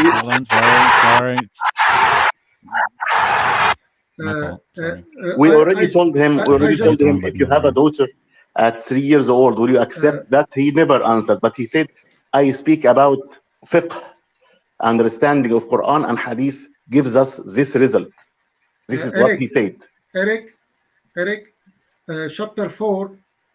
From verse number 2 to verse number 6, actually to number 11, actually it give you a detail about women and about any. So we cannot take.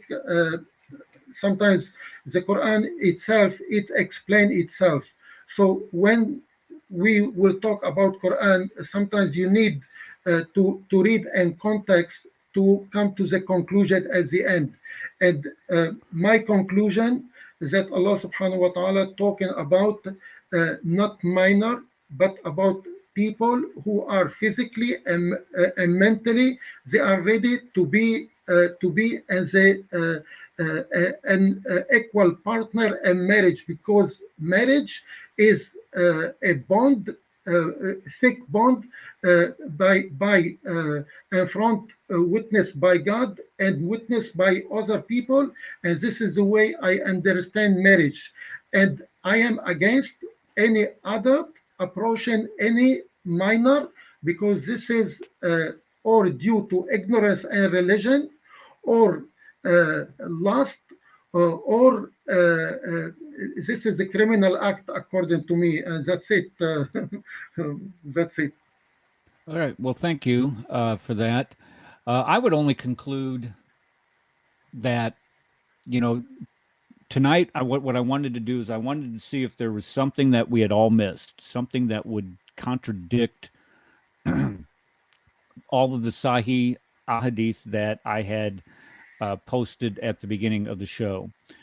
Something that would contradict what 65 Quran chapter 65 verse 4 says about divorcing prepubescent wives, and that means that you can marry little girls that are prepubescent, and it doesn't give a specific age. And you have not produced one hadith that demonstrates or that contradicts what Aisha had said in the other hadith, that she was 9 when she was married, or I'm sorry, 6 when she was married, 9 when it was consummated, and she was 18 when he had died. That's very clear, it's very concise, and it's very explicit, not only in the hadith, but it's also it's also outlined in the Sirah it makes sense in the Sirah and the what Tabari had to say about it. Now, there are several people, if you don't mind, that I'm sure that would have a question. So if you have a question do you mind? Eric, Go ahead.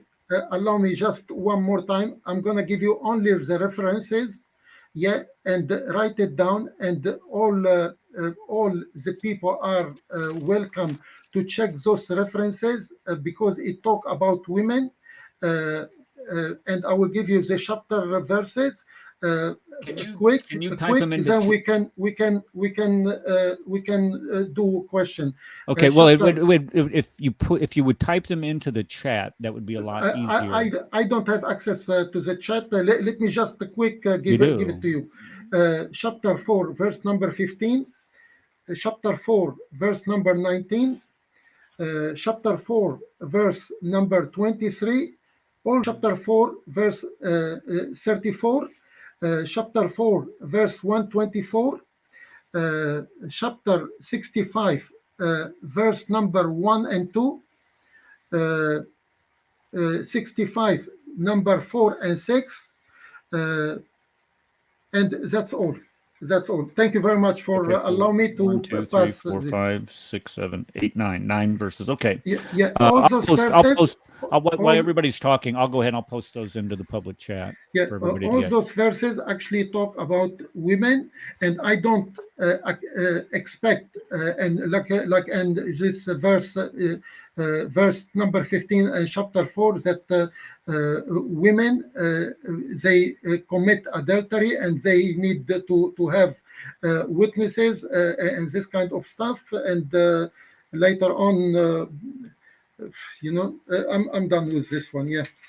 Okay.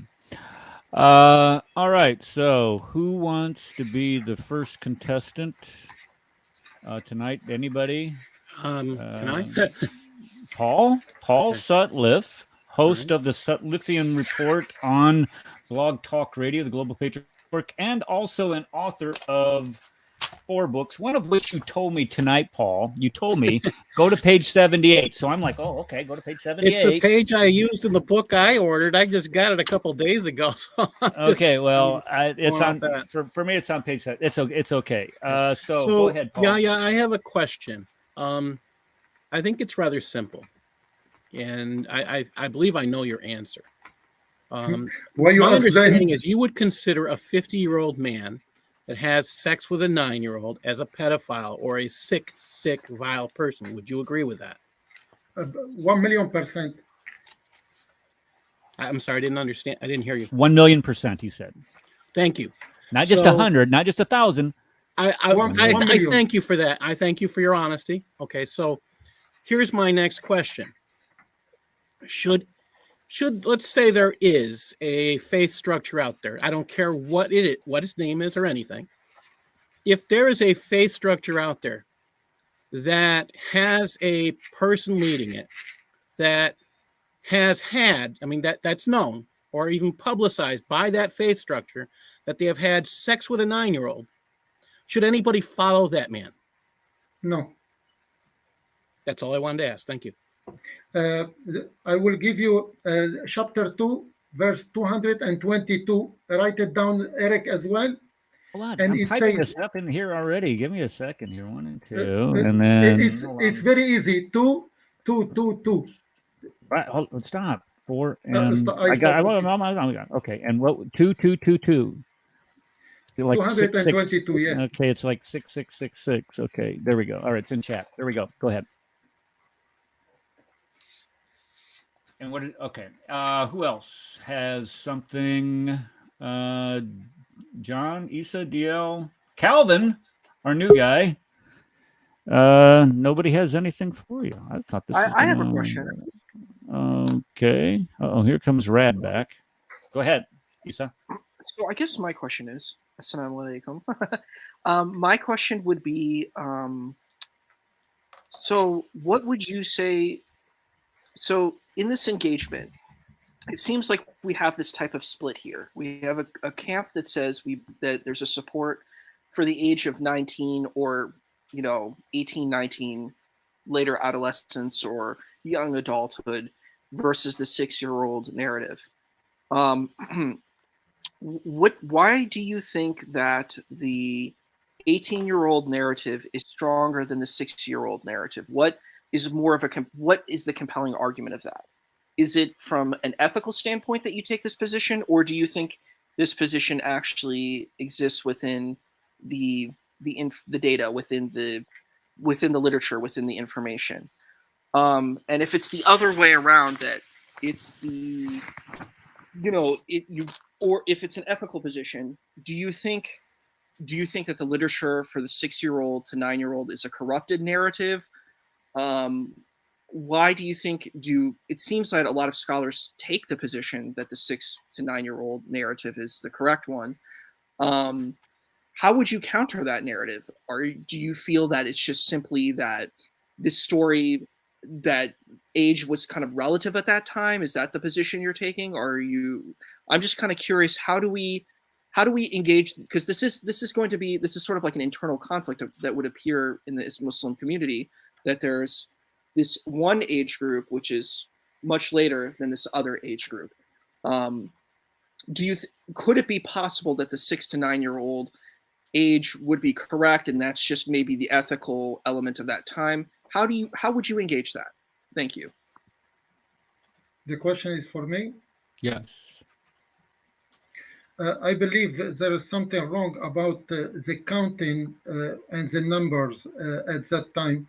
That's why it come like 6 or 9 instead of 16 or 19. And I don't know how it come to be.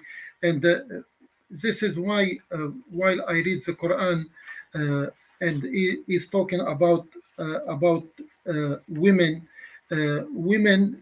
for example, this is why I mentioned chapter 2, verse number 222, because it says when women have their period, stay away from them, don't approach them. And 6 years old or 9 years old, actually they don't have period, actually, because they didn't reach this age.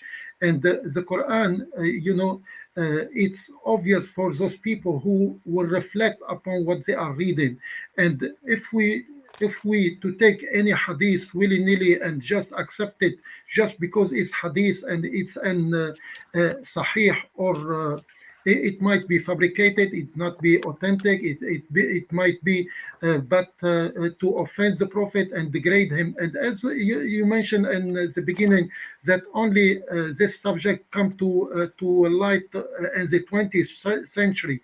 That means at the time of prophet, nobody see it as an issue besides the prophet when they approach him, the leader of his tribe, and they told him, if you want to be king over us, we will make you king. If you want to be the richest one, we will give you money so you become the richest. If you want any of our women, you marry any women. Just to stop preaching that God is one, and we are equal in the eyes of God. And the prophet, he said, he reject all their offering, and he said, I am the prophet of God. If they put the moon in my right hand and the sun as my left, I'm not gonna leave it, or I will die of it. And this is how a man of 23 years, for 23 years old, from 40 to 63, he stood and transformed from the time of Jahiliyyah, where they used to bury their children, to give the women the right inheritance, the right in society, their equality as a partner for their husband, and share equality. And this is what it is. Okay, here's some advice. So from real Rocky. quick, wait, I'm Hold just on, going to no, interject. Rad, Wait, hold I'm on. just going to interject here real quick. Rad, Hold on, Rad. hold on. Everything that the Quraysh went up and offered Muhammad, he achieved anyway. He had any of the women that he wanted. He had all the wealth. He actually was bigger than a king. Okay, because he was a prophet, the first caliph of a fledgling empire. No. So you coming up and saying, "Hey, we're going to offer you the sun and the moon." He achieved it all.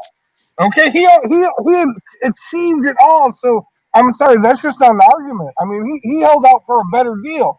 I would state that when they made him that offer, okay, if that's true, let's say, okay, yeah, if it's true, when they made him that offer, he knew he had him, and he knew he would achieve all that and much more than what they offered as a political animal, as a political being that Muhammad was. He was actually a genius. I have to tell you this. Okay, Well, there's a couple things that. yeah.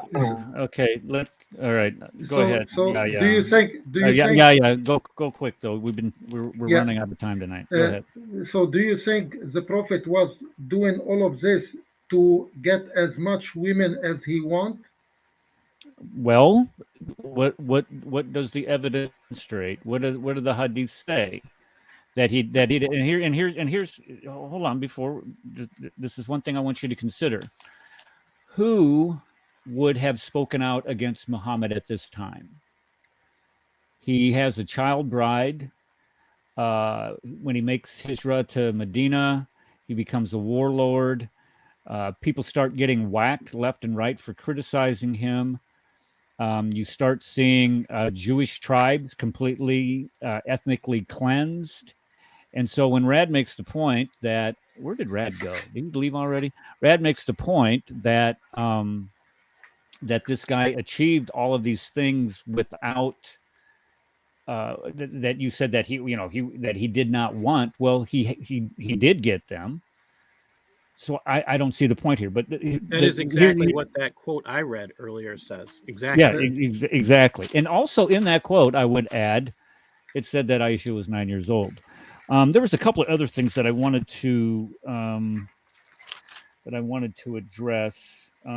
Isa had made a comment about the 19-year-old camp, or believes that Aisha was 19. Isa, are you still there? Is he still here? He's still here. Isa, are you still there? Yeah. Okay. can you tell me where this camp that you've described that wants to ascribe an older age for Aisha is located? Where can I find the bulk of this scholarship? Is there anything out there that you're aware of that have published in theological journals anywhere or made any inroads on any of that? It's been hard. I've been looking into it. I've been researching it. And what I see is similar to what the gentleman was presenting about. It's sort of like it's inducted as opposed to it being like literally stated. That's kind of the information that I've seen. Mhm. And I'm like looking everywhere. It's hard. It's hard to find that specific number. Okay, and I appreciate that. Okay, and when I was one of the things that Ask Truth, just to be honest, Ask Truth sent me a whole laundry list of stuff this morning. And dude, if you're here, you need to stay in bed. I mean, he sent this stuff to me. It's 4:45 in the morning. Okay.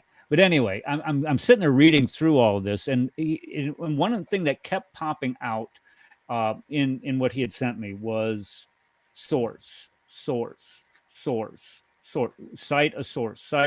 All these assumptions and assertions are made, but they very rarely are citing direct sources. And one of these that Yahya had brought up here, I think it was dealing with the age of Amsa. Am I saying that right? Asma. Her age was narrated by Hisham, who people say had a bad memory anyway. Are you aware of that? I mean, that's the source. That's the source for her age. Later on, when he was in Iraq, yeah, I am aware of that. Yeah. All right. Well, and then so when we start looking at the sources saying that she was such and such an age, or so and so was such and such an age, and so was such and such an age, then Aisha could have been this age. But the fact is that we have Sahih hadith that say that she was 9. We have Tabari saying she was 9. We have Ibn Ishaq saying she was an extremely young girl. Okay. We have all of these. Okay, go ahead. Is Tabari or Nisa'i or Ibn Kathir or Ahmad bin Hanbal or any one of this more clear than Allah subhanahu wa ta'ala when he speak in the Quran and talk about and for us to reflect upon and try to balance any hadith for any man comparing with what Allah is saying. Besides, I would like to say that the gentleman, when he spoke of Muhammad achieving and having girls or women as many as he forget, and when you say like caravan robber and this stuff, let me tell you what happened for the first 13 years. The Prophet, peace upon him, as a believer. We're going. Okay, we can spend all night doing that. We're going to go off the topic. There's a couple things that I want to drill down on here before we do go. And we can all read the just briefly.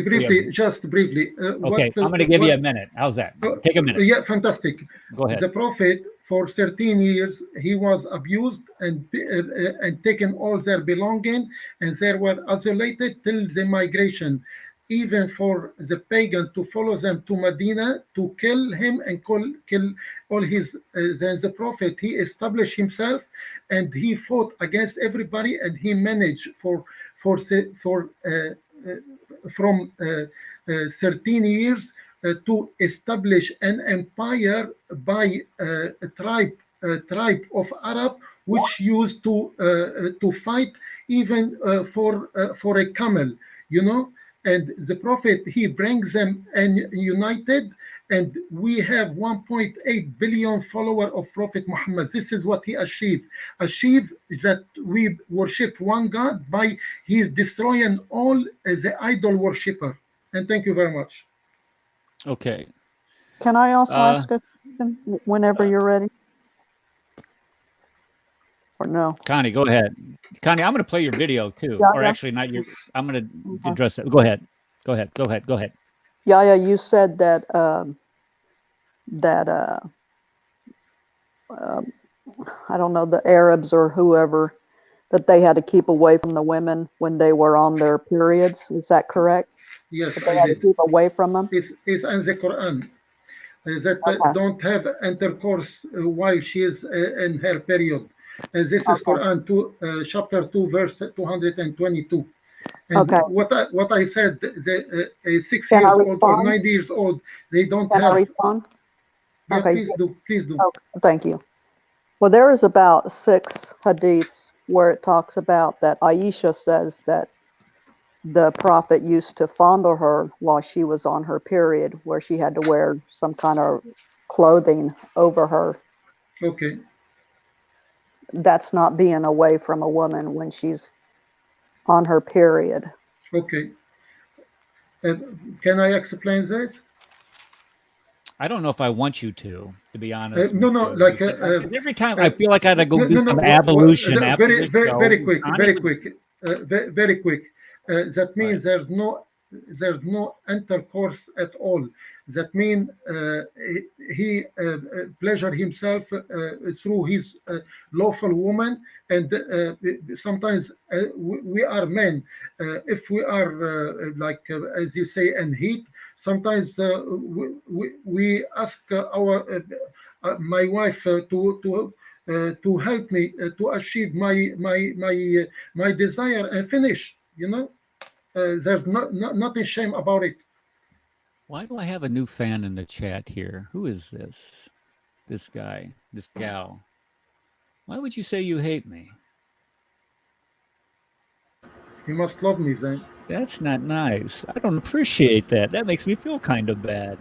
Okay. All right. So He what I hates want to you, do, man. okay. Well, you know what he can do, Adil? He can just get in line with everybody else because there is a I have a long question. line with that one. He can get behind me. Yeah, okay. I have a question for Yahya. Okay. Go ahead. Go ahead. Who Okay. is this? Who's talking? This is Calvin. This is the new guy, of course. Oh yeah, Kelvin. Yes. Welcome. Go ahead, sir. Well, thank you very much. Yahya, you said that it's disgusting, the idea of a 54 or however old he was, year old man, to engage in sexual relationship with a 9-year-old girl.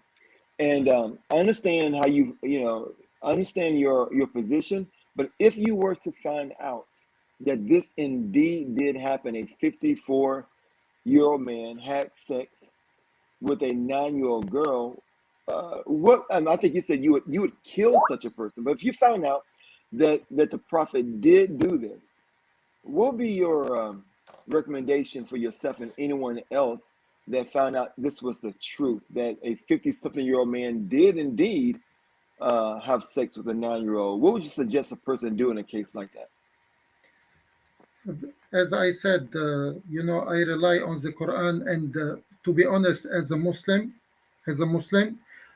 I don't doubt the Prophet, peace upon him, and I don't doubt that Allah subhanahu wa ta'ala sent a prophet who teach us first. Actually, he was sent as high standard, characteristic, moral, and he teach about everything. He would not contradict what he teach. And when they asked Aisha about his moral character, she said he is the Quran physically walking. So the Prophet would not teach something and go and contradict it by sleeping with a minor. This is my So position. then it's safe to assume that your recommendation would be for anyone 56 years old or whatever however old he was, who sleeps with a 9-year-old. Your recommendation would be someone not to listen to or give their allegiance to such a person, since you're sure the prophet did not do this. Correct? What I'm saying is, okay, if we Let me rephrase it. I'm sorry. rephrase it, yeah. Oh, yeah, let me rephrase it. All right. So you say the prophet did not do this, but if anyone who claimed to be a prophet did do this, your recommendation for us would be that we should not listen to such a man. Is that right? Yes. Okay. And thank you so much for your candor, and I appreciate it. Well, that was the first word that popped in my mind, was the candor that you get from Yahya on this subject. And we do appreciate that. Rad, I'm going to play your video, but I'm sure what you have to say is more important than that. Go ahead. Okay, well, everything I have to say is important because I am that important. You know what I'm saying? Okay, no, actually, I did want to follow up. I did want to follow up. I actually piggyback on Calvin's question. Okay, Yahya, you said Muhammad is the high standard. He sets the standard for moral behavior, correct? Okay, Yeah, yeah, for Muslims. Okay, yeah. okay. Then what is wrong with him having sex with a 9-year-old girl? If he is the moral standard, and if he did do that, then what could possibly be wrong with that? He's setting the standard. Let me rephrase this. Let me put these specifically. Okay? Jesus Christ is our moral standard. Okay? If Jesus Christ, okay, who I believe is our moral standard, had sex with a 9-year-old girl, I would have to conclude there is nothing wrong with that. Now he did not do that, obviously. But I would, as a believer in Jesus Christ as that high moral standard, would have to say, okay, yeah, he did it. Nothing wrong with that. Because he set the standard. Do you see what I'm saying? So Muhammad sets the standard. He is your high moral standard. So what right do you have to judge against all the hadiths that we've proven from Islamic sources, all the tafsirs, all the Islamic information? These are not Islamophobes that are telling you this of the age of Aisha. This is 1400 years of Islamic scholarship. Okay? All right? Okay? So what right do you have to say? Okay, okay. What right? Well, first of all, what right? Okay, do you have to say that this is wrong if he did do this, as the Islamic sources say? You see what I'm saying? If he's the moral standard, he sets the code, dude. Okay, so why is it wrong if Muhammad did this? This is what I don't get from Muslims. I mean, well, from some Muslims, there are other Muslims who say, yeah, we got no problem with it, like Yasser Qadi. Okay, Well, but do you see what I'm saying? I mean, yeah. there's a big psychological disconnect for people that do that, and I think this is the thing that Yahya recognizes. So Yahya recognizes the fact that anybody that psychologically can engage in that type of activity, being that old with somebody that young, is not only psychologically wacko, but there's something wrong with them physically as far as what their attractions are. And Kenny Bomer says it in that video that we're going to play here if we can ever get to it. That all right. there's well, no real way, quick, yeah. no What's way your answer to that? Why don't you? Listen to my answer. Listen Okay. to my answer. Allah subhanahu wa ta'ala, God, has choose a prophet and messenger, and they are the best characteristic morally above all mankind. And these people, they are to lead people to God. And for God to choose somebody who are able to sleep with 6 years old or 9 years old, I don't think he is from God. You talk about Jesus. Jesus, peace upon him, even he didn't get married at all, and as well as John the Baptist. And there is an idea because of that. Even the prophet, peace upon him, he didn't have children to boys to live because people would say that he is a son of a prophet, so he is a prophet. And the prophet Muhammad والسلام, he is the seal of all the prophet, come to confirm all the prophet before him and guide us back to the oneness of God, which Jesus teach and which Jesus command. The Lord our God is one and not other than that. Okay. Rad, do you have a follow up or? Well, no, not really. Well, just to say, yeah. Okay, so you're basing morality on your morality, not on the morality of the perfect man. You are judging the perfect man based on your morality, and I think that's your problem. That's your conundrum. But go ahead, play the video, Eric, and thank you, Yahya, for stopping by. But go ahead, we're gonna have to play this video because he's gonna go. And what video of mine am I playing, or you're playing? I don't know. This is the I forgot. one. This is the one that we were discussing this morning. Oh right. Oh This yeah. person Oh was yeah. So lashing so out. full Yeah. disclaimer. Yeah. So full disclaimer, Charles, if you are listening, and I hope you are. Okay. Yeah. Okay. So Connie's video was an edited version of my video, but her editing of the video was only adding the graphics. Okay. I actually fart. I actually forgot that I added the clip that the copy and paste that I did at the end. I actually forgot that part. But no, this Got it. is my video. The only editing that Connie did was just add some graphics, the finger and fire and everything like that. Go ahead and play it. Right. This is the original. Go Okay. ahead. Well, the reason why I wanted to play this, let me just make sure I say this, is because Thanks, this is Dragon. what this is what your mainstream uh, Muslims believe about this issue, and this is what it drives them to do. This is why we're playing it. The Prophet Muhammad sallallahu alaihi wasallam. Perverts out there. Does everybody realize that Kenny just called his prophet a pervert? Or that Muslim men are they've got their eyes open for little 9-year-old girls that you seem to be so convinced about. And we're all the little 9-year-old girls. I don't know about you, Connie, but let's be honest with it. I'm a 50-year-old man, and I've seen women that are far more attractive than 9-year-old girls. They're far more developed.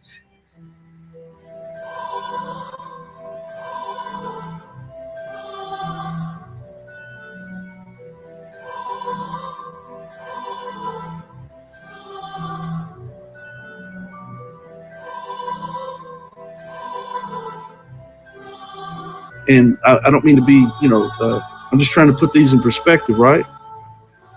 A 9-year-old girl, okay, versus a woman.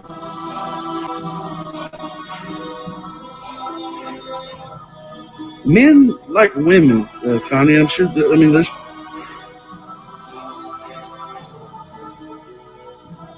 men like women, Connie. I'm sure. There's.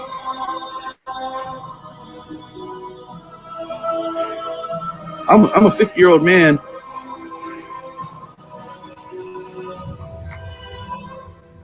and I've seen women that are far more attractive than 9-year-old girls. They're far more developed.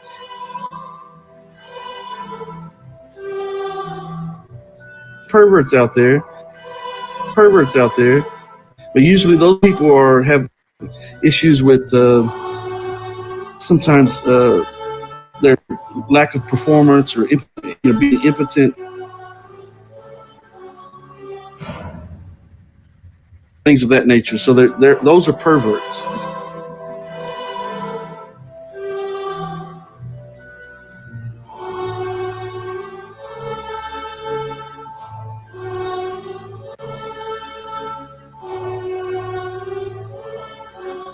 Okay, those are people who have issues, but that has nothing to do with Islam. That has nothing to do with the Prophet of Islam, the Prophet Muhammad sallallahu alaihi wasallam.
Does everybody realize that Kenny just called his prophet a pervert? Yep.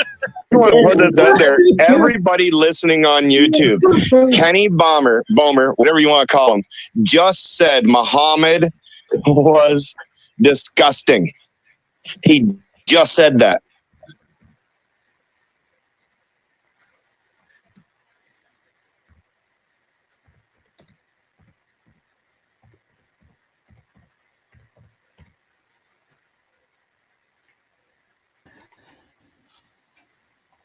the Prophet Muhammad sallallahu alaihi wasallam. If it's per Prophet Muhammad. All right, thank you, Rad, for that. And essentially, all he's doing there is he's just Yeah, talking that about ending the- part, that ending part. Wait, stop. Hold on, stop. That ending part, which you kind of cut off. That ending part, that's where I took out where Kenny says the Prophet Muhammad blah, blah, blah, and I put in where he said pervert, and I kind of dubbed it in there and everything like that. Clearly, I edited the video. Oh, shocking! And I did it at the end. But no, the conclusion is the same. And this is the conclusion. This is the conclusion, Yahya, that you are drawing. The same deal. If Muhammad did do this, according to all Islamic sources. Muhammad did this. It's not an if, okay? It's Muhammad actually did do this according to all Islamic sources. And again, I reiterate, if he is the standard of morality, if he is, as you said, the Muhammad is the Quran physically walking, and in the Quran, in the written Quran, it actually states that the iddah period for girls who have not yet reached the age of menstruation, okay, is 3 months. Then again, I mean, this all backs up all of it. I am just saying, why do you disagree with the perfectly moral standard? Okay, I'm I'll let Yahya I mean, answer that. seriously. Just let me remind people in chat once again to do chat. People in chat, remember to like, share, subscribe. Hold on, I'm doing my like, share, subscribe, ring the bell thing here. Okay, make sure you guys in chat do that. I've noticed we got a couple new people tonight, which I always enjoy seeing. Go ahead, Yahya. I would like you, if it's possible, can you put on the screen chapter 24, verse number 33, please, and we can read it together? 24:33. That means that I would have to do the math. Okay, here comes chapter 24, verse 33. 33 would be right after 32. I'm sure of it. Chapter 24, verse number 33. Okie dokie. Is this it? Oops, right here. This one? Yeah, please. All righty. You want me to read it? Can you read it, please? All right, we'll go ahead with Sahih International. But let them who find not the means for marriage abstain from sexual relations until Allah enriches them from his bounty. And those who seek a contract for eventual emancipation from among you are from among whom your right hand possesses, then make a contract with them if you know there is within them goodness, and give them from the wealth of Allah which he has given you. And do not compel your slave girls to prostitution. Oh my gosh, we've done this one before. Oh, please, I don't want to get in this discussion again. If they desire chastity to seek thereby the temporary interest of worldly life, and if someone should compel them, then indeed Allah is to them after their compulsion forgiving and merciful. So Allah forgives the pimps, yo. Allah forgives the sex traders. Allah forgives them, yo. See, pimping is easy in Islam. I'm just saying, yo. All right, that's it. I'm out. Drop the mic. Yeah. We had this. The reason why you're getting that reaction is because we had just discussed this for, I don't know. It was a couple weeks ago. But go ahead. I'll give you a couple. We got to get going. But go ahead. No, I don't have a problem with this, because here, as you can see, Allah subhanahu wa ta'ala command not to force fatayatikum. He's not talking about women. He's talking about underage girls, prostitution, and taking advantage of them. And Allah subhanahu wa ta'ala forbidden intercourses and sex and lawful sex, and asking people to have a contract and to have witnesses, as I mentioned at the beginning of our discussion. Okay.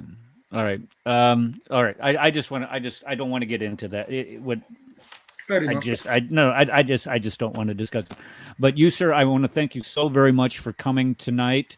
I think the discussion went really well. Had a little push back and forth, but that we're going to have that. Everybody that was in the chat tonight, I mean, we had at one time 38 people in chat, and that's pretty high for this show. I normally don't get that many people participating in the live stream at one time, and the whole panel has been full. And I appreciate everybody that's on the panel that came in tonight, contributed to it. The people that had sent me Ask Truth Apologetics and Dr. Kufar Phobia for sending me that stuff. I appreciate that. Does anybody have any parting words before we punch out? Yeah. Well, you got to go to bed. You go to. Let's go, Brandon. Let's go, Brandon. Let's go, Brandon. I mean, come to Christ for salvation. That's what I have to say.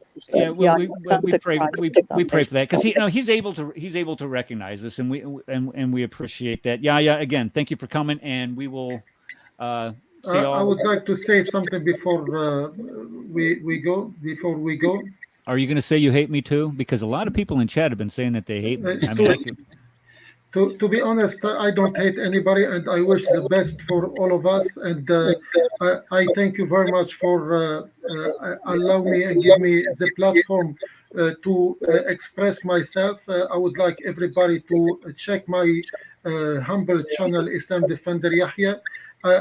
Sometimes people call me blasphemer, but I hope we talk in the future about many subjects. As you can see, I don't like to interrupt anybody. I listen. I respond as much as I'm with my ability.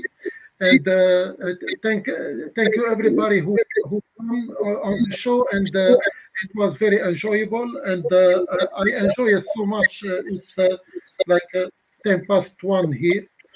Even so, you need to go to grateful bed. for everything. All right. God bless you. Yeah. Everybody, God bless you. Thank you for coming, and we will see you on Sunday on the Cross and the Crescent discussion group. Thank you.